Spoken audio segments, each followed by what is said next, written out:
Mark 4, ठीक है।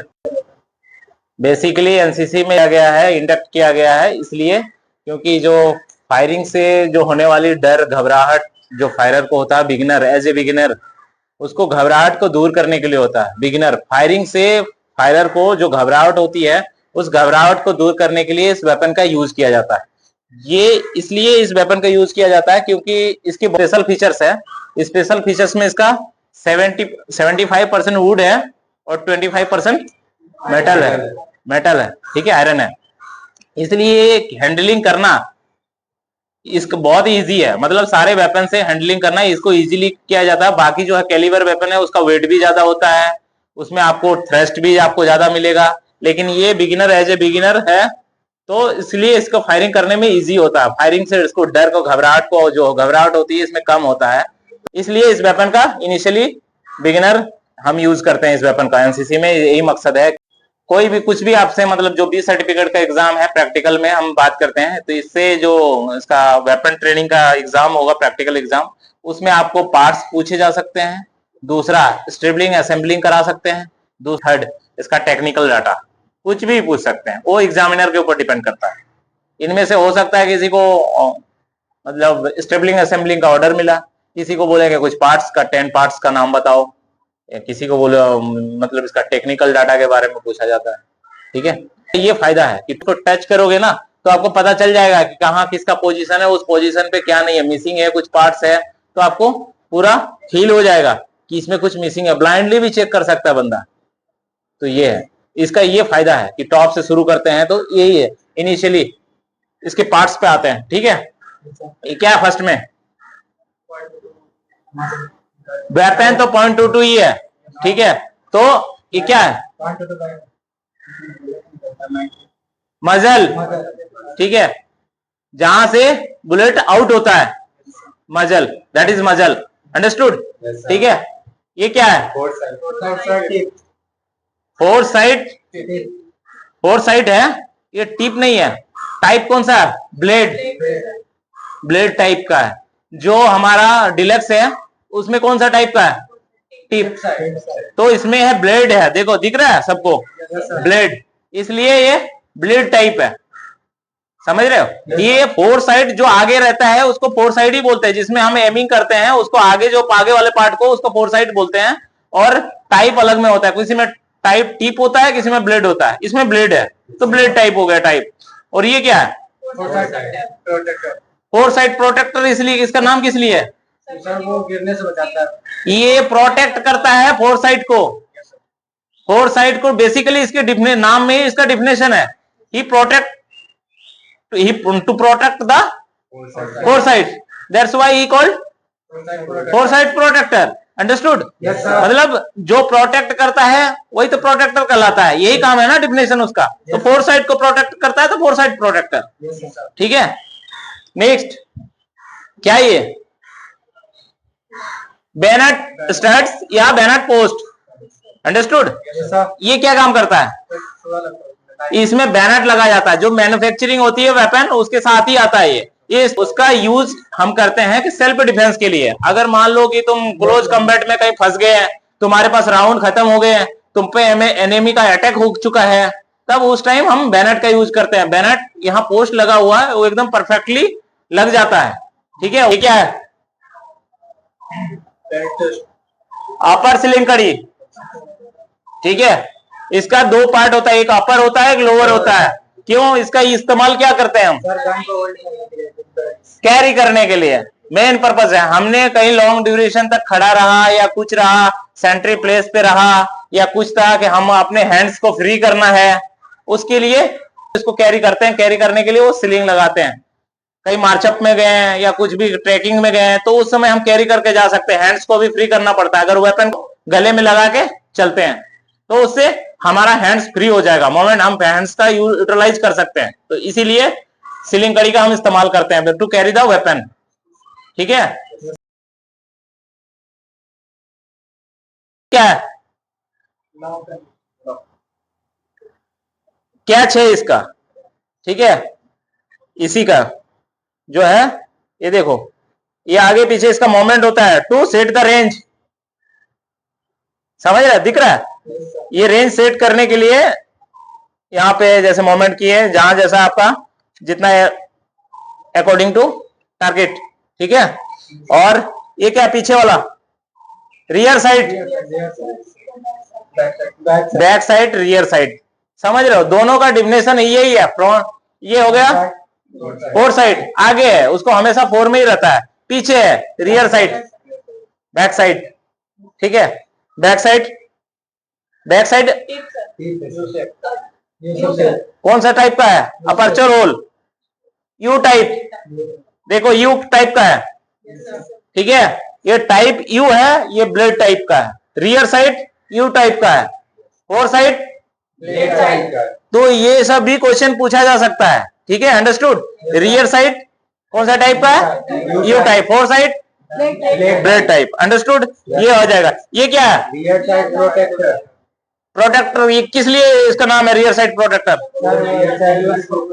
अगर वेपन गिर जाता है, हो सकता है, गिराना नहीं है पहली बात तो है, अगर गलती से भी बाय द मिस्टेक, तो क्या इसका जो जीरोइजिंग होता है, वेपन का जो सिंक्रोनाइज होता है, ये या तो उसमें आपका दिक्कत करेगा। अगर मान लो ये गिरा, आप जब जैसे एमिंग करोगे फायरिंग के समय, तो उसका राउंड कहीं और जा रहा है, इसलिए होता है। जो यहाँ अगर ये टेढ़ा हो जाएगा, इसको प्रोटेक्ट करने के लिए इन दोनों सेफ रहे, जो रियर साइड है फोर साइड है, दोनों अच्छा से रहे, मतलब जो इनका जैसा पोजीशन है जो बनाया गया है उस कंडीशन में रहे, तो फायरिंग एक्यूरेसी अच्छा होता है, ठीक है। तो इसीलिए दोनों का प्रोटेक्टर लगा हुआ है। यहाँ तो सीलिंग कली को सीधा किया जा सकता है, इसमें जीरोइजिंग नहीं करते हैं। प्रॉब्लम यहाँ होता है four side, rear side, aiming side में जो जहां पे लेते हैं, ठीक। तो इनके जो अलाइनमेंट होते हैं, इनके इंपॉर्टेंट होते हैं। ये क्या है? मैगजीन। इस केस में हम इसको मैगजीन नहीं बोलते हैं, क्या बोलते हैं? केस कलेक्टर, ठीक है। केस कलेक्टर इसके लिए, इस केस में है, यही एक जो वेपन है डायरेक्ट, इसमें हम एक 1 बाय 1 राउंड फायर करते हैं और उसका जो केस होता है केस कलेक्टर में वो डिपॉजिट होता जाता है, ठीक है। उसमें अलग से हमें कलेक्ट करने की जरूरत नहीं है, इसके लिए केस कलेक्टर है, ठीक है। ये क्या है? Case collector catch. अब इसको प्रेस करेंगे, releasing case collector, releasing holding catch, जो भी है, ठीक है। ये केस कलेक्टर कैच है, इसको प्रेस करोगे केस कलेक्टर बाहर आ जाएगा, ठीक है। ये क्या है? Trigger guard. ये क्या है? ट्रिगर। अंडरस्टूड? यहां तक समझ में आ गया? इसका पिस्टन ग्रिप कहाँ है? ये है पिस्टन ग्रिप, जहां से होल्ड करते हैं, ठीक है। पिस्टन ग्रिप, बाकी वेपन का पिस्टन ग्रिप यहाँ पे ऐसे रहता है, ठीक है। लेकिन इस केस में 0.22 के केस में यहाँ पे है पिस्टन ग्रिप, ठीक है। ये पूरा जो टर्म निकल रहा है बोल्ट असेंबली का, स्टेपलिंग असेंबलिंग होता है, तो दो ही चीज होता है। क्या क्या होता है? एक केस कलेक्टर, दूसरा बोल्ट असेंबली। उसको निकालना वाला यही है बी सर्टिफिकेट के एग्जाम में, स्टेपलिंग असेंबली का कंडीशन, ठीक है। ये क्या है? तो सेम इसके साथ अपर सीलिंग, लोअर सीलिंग और सीलिंग लगेगा। ये क्या है? है?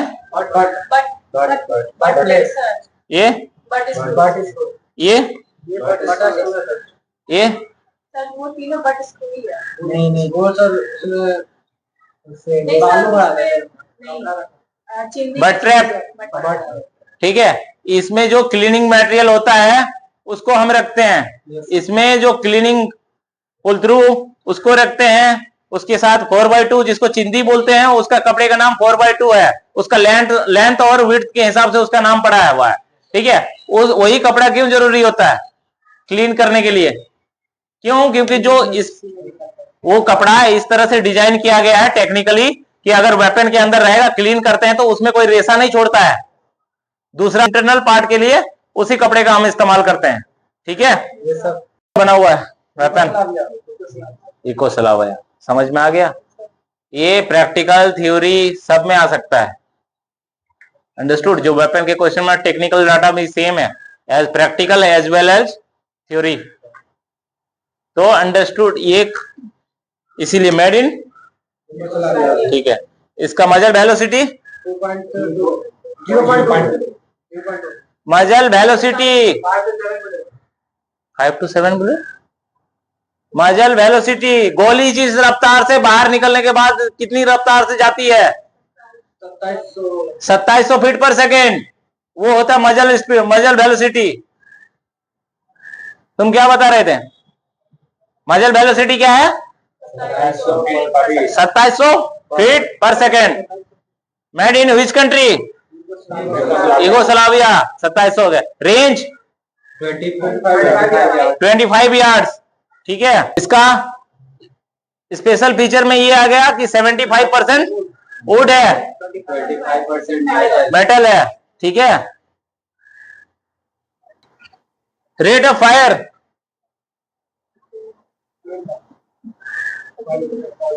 रेट ऑफ फायर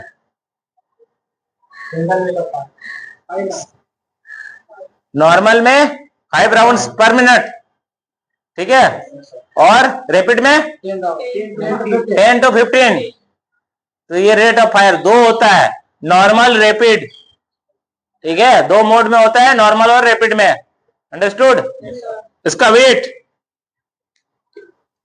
2.78 kg है, हाँ, ठीक है, 2.78 kg। बाकी इसलिए लाइट वेट है इस वेपन का, केजी में है, केजी में इंडियन में चलता है। तो मेड इन विच कंट्री है ये? यूगोस्लाविया। तो उसने अपना 6 ऑन्स में डाला हुआ है, ठीक है, 2.7, ठीक है, 8 kg है। तो ये सब इसके टेक्निकल डाटा है, ये सब पूछा जा सकता है टेक्निकल डाटा में, ये सब कुछ भी प्रैक्टिकल में आपको कुछ भी रहेगा। तो वेपन हैंडलिंग का होता है जब फायरिंग से पहले ये सब कार्रवाई की जाती है, क्योंकि खुद अपने आप में फायरर को आना चाहिए। स्टेबलिंग असेंबलिंग कॉन्फिडेंस कैसे बढ़ेगा? तो ये सब जरूरी है। उसको पास टेक्निकल डाटा सब कुछ आना चाहिए। स्टेबलिंग असेंबलिंग फायरिंग से पहले ये सब आपको सब आना चाहिए एज ए फायरर। और इसीलिए बोल रहा कि जो प्रोसीजर बताया ना मैंने, मजल जैसे होता है, ये टेक्निकल डाटा हर वेपन में आपको मिलेगा, उसका अलग स्पेशल फीचर्स होता है। इसका स्पेशल फीचर मैंने बता दिया कि मेन है बेसिकली फायरर को जो होने वाली घबराहट है वो उसको दूर करता है, क्योंकि इस वेपन जितना फेमिलियर कोई वेपन नहीं है। अभी एसएलआर कर देगा ना, थ्रस्ट आ जाएगा, डर जाएगा इंसान में। फायरिंग किया हो गया उससे हट के, मतलब लेवल जो लेवल है, धीरे धीरे एक स्टेप में, एक ही बार में बोलूंगा कि 10 सीढ़ी चढ़ो, बीच में 3-4 गैप कर दो तो जोर पड़ेगा ना। सेम अंडरस्टूड वही प्रोसीजर है वेपन का, इसलिए इससे इसके साथ फेमिलियर किया जाता है। उसके बाद नेक्स्ट लेवल का जो तुम्हारा अभी एनसीसी में पहले है, अभी 7.62 को लाया गया है, सेना से इसको फेस आउट कर दिया गया है। अंडरस्टूड? कर देने के बाद इसको एनसीसी में शामिल किया गया ताकि आप लोगों को रियल वेपन का फील हो। एसएलआर आपको रियल वेपन का फील कराएगा, ठीक है। उसमें वो उसको बोलते कैलिबर वेपन, एनसीसी का वो उसके लिए है, कैलिबर वाला वेपन है। उसकी जो बुलेट है और भी जगह यूज होती है, और भी गन्स में यूज होता है उसका। अंडरस्टूड? तो वो एक्चुअल फील दिलाएगा, इसीलिए वो कैलिबर वाला वेपन होता है। अभी एनसीसी में पहले, इससे पहले नहीं था। जब सेना में फेस आउट कर देने के बाद, कंप्लीटली आउट करने के बाद, उनको पैरामिलिट्री, स्टेट पुलिस, एनसीसी इनके पास अभी भी मौजूद है, तो चल रहा है। सेना से कंप्लीटली फेस आउट है। तो ठीक है, ये आपके ट्रेनिंग के लिए दिया गया है कि आप लोग थोड़ा बेहतर ट्रेनिंग सीखो, आपको फील आ जाए वेपन का। अंडरस्टूड? Yes, sir.